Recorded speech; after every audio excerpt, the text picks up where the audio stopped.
Assalamualaikum warahmatullahi wabarakatuh. Kembali lagi bersama saya Fira Kamal Julianti.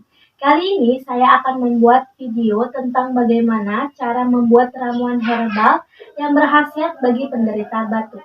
Dengan tujuan agar kita memanfaatkan tanaman herbal yang ada di Indonesia dan dengan mengkonsumsi ini diharapkan imun tubuh kita meningkat. Batuk sendiri mempunyai klasifikasi atau macamnya. Nah, menurut jurnal American, batuk ada 7. Yang pertama, batuk akut. Batuk akut muncul tiba-tiba dan berlangsung hingga 3 minggu. Sedangkan batuk subakut berlangsung 3-8 minggu. Sedangkan batuk kronis lebih dari 8 minggu. Dan ada juga batuk produktif, batuk yang menghasilkan dahak, batuk kering yang tidak menghasilkan dahak. Ada juga batuk non-trauma, yaitu batuk yang terjadi atau muncul saat pada malam hari. Dan yang terakhir, hemoptysis, itu batuk darah atau lendir yang bernoda darah dari paru-paru. Nah, itulah macam-macam batuk. Sekarang saya akan menampilkan bahan-bahan yang akan saya pakai untuk membuat untuk batuk. Nah, yang pertama ada madu, jahe, lemon, dan kayu manis. Nah, menurut Zaidul Akbar, ramuan ini untuk membersihkan atau mendetoksifikasi sistem reproduksi. Nah, kayu manis dan madu pun mempunyai manfaat khusus, yaitu sebagai imunulator. Sebelum masuk bagaimana cara membuatnya, saya akan menjelaskan sedikit tentang manfaat bahan-bahan yang akan saya pakai. Yang pertama, madu. Madu obat alami untuk meredakan batuk. Penelitian melaporkan madu mempunyai efek yang signifikan untuk meredakan batuk. Kedua ada jahe. Jahe digunakan sebagai obat alami untuk batuk kering karena sifat jahe ini mempunyai antiinflamasi dan dapat meredakan nyeri dan mual.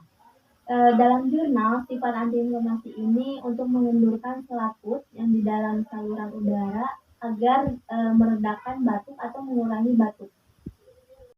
Yang ketiga ada kayu manis.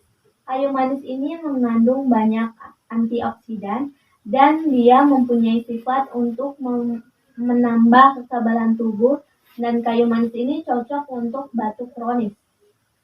Yang terakhir lemon. Lemon mempunyai sifat antiinflamasi dan dia juga meredakan iritasi pada tenggorokan dan paru-paru. Nah, lemon ini sebagai pengendur selaput di dalam saluran udara dan mengurangi atau meredakan batuk kering.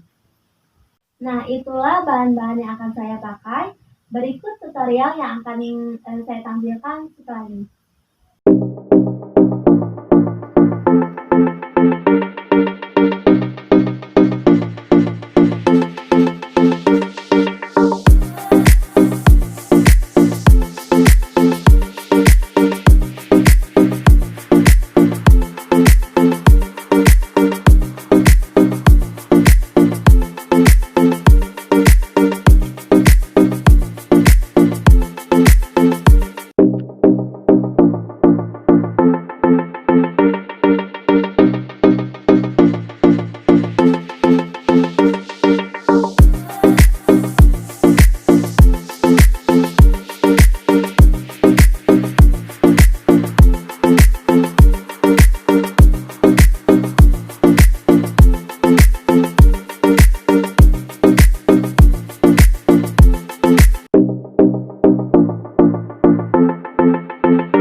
Rasanya kerasa banget karena aku makan satu.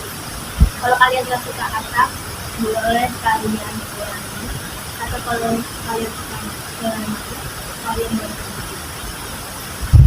Sekian video kali ini. Terima kasih sudah menonton sampai akhir. Jangan lupa kalian cobain karena banyak banget manfaatnya. Bye bye.